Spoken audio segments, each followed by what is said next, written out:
13 fevral kuni O'zbekistonda qanday ob-havo bo'lishi aytildi.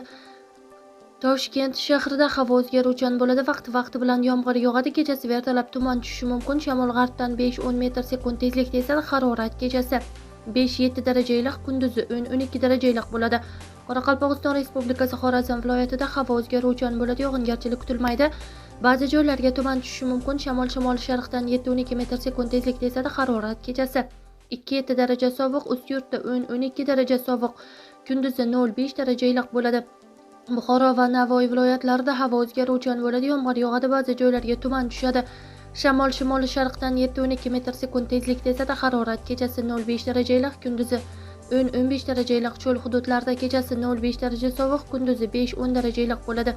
Toshkent, Sirdaryo, Jizzax, Samarqand viloyatlarida havo o'zgaruvchan bo'ladi. Yomg'ir yog'adi. Ayrim joylarda kuchli bo'ladi. Ba'zi joylarga tuman tushadi.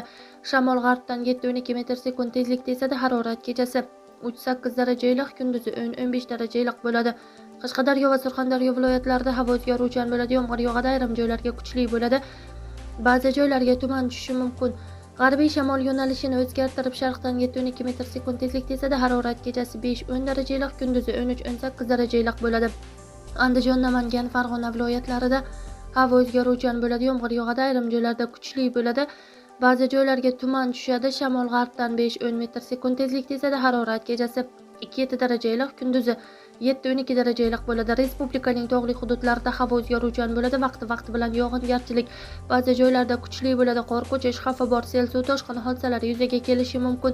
Ba'zi joylarga tuman tushishi mumkin. Shamol g'arbdan 7-12 metr/sekund tezlikda esa harorat kechasi 0-5 daraja sovuq, kunduzi 0-5 daraja iliq bo'ladi deyilgan xabarda.